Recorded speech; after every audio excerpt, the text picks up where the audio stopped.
Assalamualaikum warahmatullahi wabarakatuh. Yang terhormat kepada dosen penguji 2, yaitu Bapak Maulana.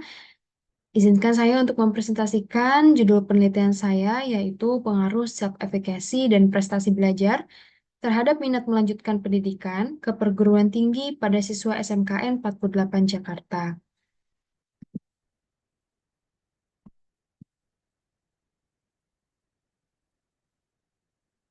Baik, untuk latar belakangnya, poin pertama yaitu tingkat partisipasi siswa SMK yang melanjutkan pendidikan ke perguruan tinggi masih tergolong rendah.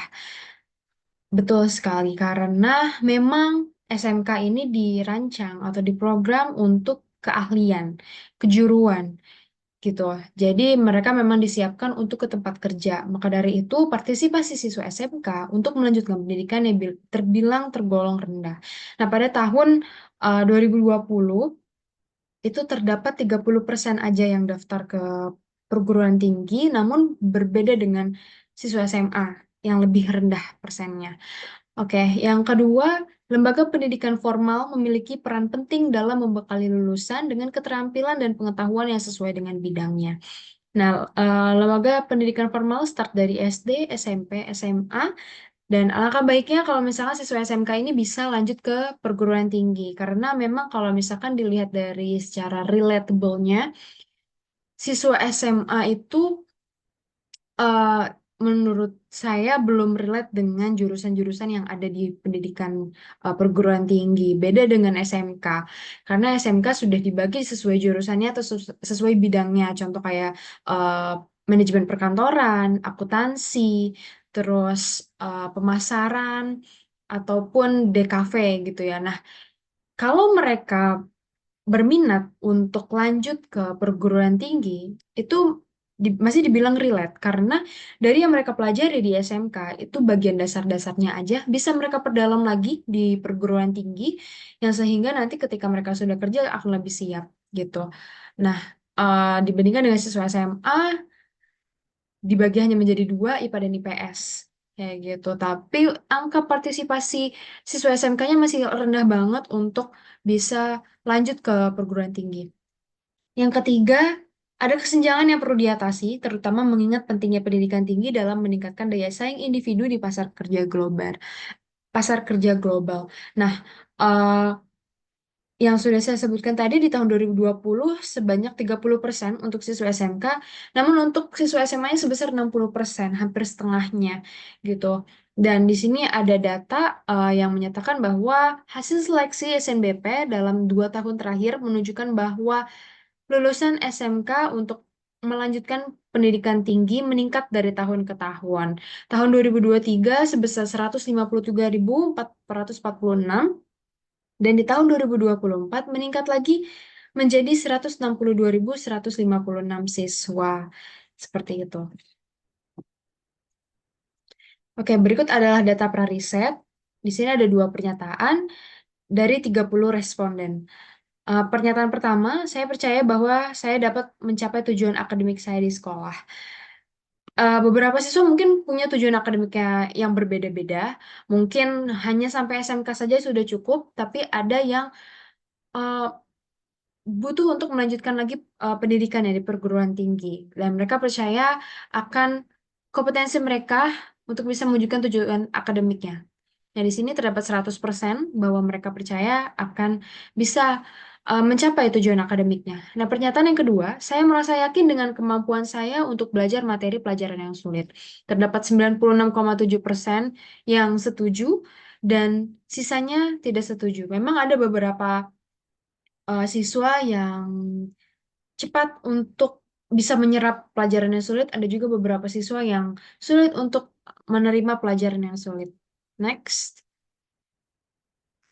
Pernyataan yang ketiga, saya merasa bahwa saya memiliki kemampuan untuk melanjutkan pendidikan ke perguruan tinggi. Di sini mereka setuju semua. Mereka percaya akan kemampuan mereka untuk bisa melanjutkan pendidikan ke perguruan tinggi walaupun mereka adalah siswa SMK. Next, rumusan masalahnya atau pertanyaan penelitian. Yang pertama, apakah self-efficacy berpengaruh terhadap minat melanjutkan pendidikan ke perguruan tinggi?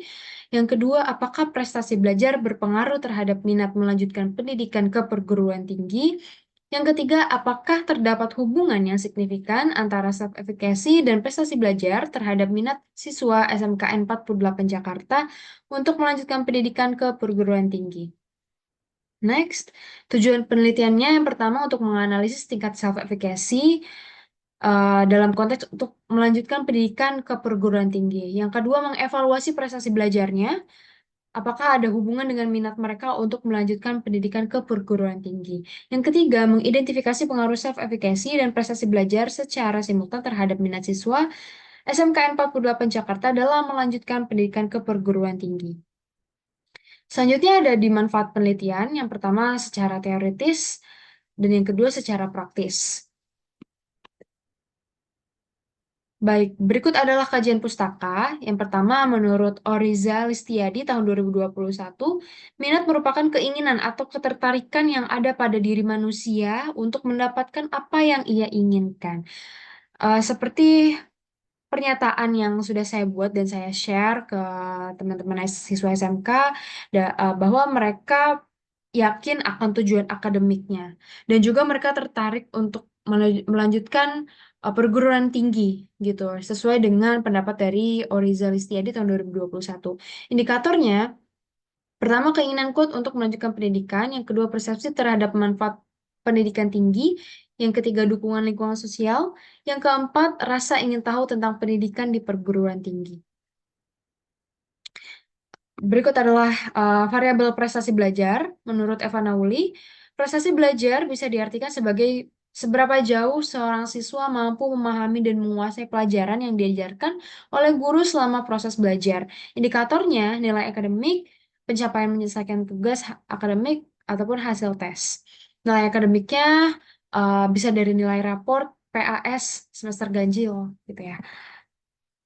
Oke, selanjutnya variabel self-efficacy. Menurut Henny Eka tahun 2022, kepercayaan seseorang terhadap kemampuannya dalam melanjutkan pendidikan akan sangat mempengaruhi arah dan keputusan yang diambil oleh siswa. Indikatornya tingkat kesulitan tugas atau magnitude. Yang kedua, kekuatan keyakinan atau strength. Yang ketiga, generalitas atau generality. Kerangka teorinya, pengaruh self-efficacy terhadap minat melanjutkan pendidikan, sumbernya dari KG Swarbati tahun 2022, Henny Eka 2022, Darta Kurbani 2021, dan Elia Verda 2022. Nah, berdasarkan beberapa penelitian dari beberapa sumber, self-efficacy pada diri siswa dalam kemampuan akademik akan berkaitan erat dengan hasil ujiannya. Nah, maka dari itu tingkat self-efficacy-nya lebih tinggi akan condong mencapai prestasi belajar atau prestasi akademik yang lebih baik. Selanjutnya, pengaruh prestasi belajar terhadap minat melanjutkan pendidikan. Sumbernya dari Ulfa Safianti tahun 2019, Lisa Dwi Purnomo 2024, Satria Solihin Putra 2023, dan Dian Nuraini 2023. Nah, bahwa prestasi belajar akan mempengaruhi siswa untuk dukung potensi siswa dalam bidang akademiknya. Nah, eh, prestasi belajarnya akan berpengaruh terhadap minat melanjutkan pendidikan ke perguruan tinggi. Seperti itu. Yang ketiga, pengaruh self-efficacy dan prestasi belajar terhadap minat melanjutkan pendidikan. Nah, siswa yang memiliki tingkat self-efficacy tinggi akan cenderung lebih percaya diri dalam menghadapi tantangan akademiknya. Maka hasil prestasi belajarnya juga akan meningkat ketika self-efficacy mereka tinggi. Nah, ketika self-efficacy sudah tinggi dan juga prestasi belajarnya bagus, maka itu akan mempengaruhi terhadap minat mereka untuk melanjutkan pendidikannya. Sumbernya dari Ricky Kusuma tahun 2024, Velia Aldini 2024, dan Rosdiana 2022. Oke, berikut adalah penelitian terdahulu. Yang pertama dari Erlina Putri tahun 2021. Hasil penelitiannya menunjukkan bahwa prestasi belajar berpengaruh signifikan terhadap minat siswa untuk melanjutkan studinya. Yang kedua, efikasi dirinya pun berpengaruh signifikan terhadap minat siswa untuk melanjutkan studinya. Yang kedua, Duroto Nafisa tahun 2024. Hasil penelitiannya menyatakan bahwa pendidikan, pendapatan orang tua, dan prestasi belajar berpengaruh secara simultan terhadap minat melanjutkan studi ke perguruan tinggi. Nah, kebaruannya atau pembeda penelitiannya di sini fokusnya adalah ke siswa SMK. Karena pada penelitian Erlina ini fokusnya di siswa SMA. Nah, yang kedua tempat penelitiannya di SMK Negeri 48 Jakarta. Berikut adalah kerangka hipotesisnya. Nah, yang terakhir adalah metode penelitian. Penelitian ini dilakukan di SMK 48 Jakarta di Jakarta Timur mulai dari 20 mulai dari bulan Februari 2025 hingga Juli 2025. Penelitiannya menggunakan kuantitatif atau metode survei dan analisis statistik. Yang ketiga, populasinya di kelas 11 jurusan manajemen perkantoran, totalnya 288 siswa.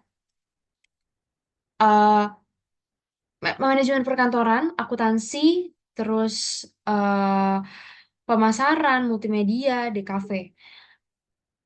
Sampelnya terdapat 168 siswa. Teknik pengumpulan data dilakukan dengan menyebarkan kuesioner melalui Google Form menggunakan skala Likert dan juga untuk data sekundernya menggunakan rapot PAS semester ganjil. Lalu untuk aplikasi pengolah datanya menggunakan SPSS atau Statistic Package THR Social Science versi 26. Metode analisisnya menggunakan statistik deskriptif, diferensial, regresi, korelasi, dan uji T.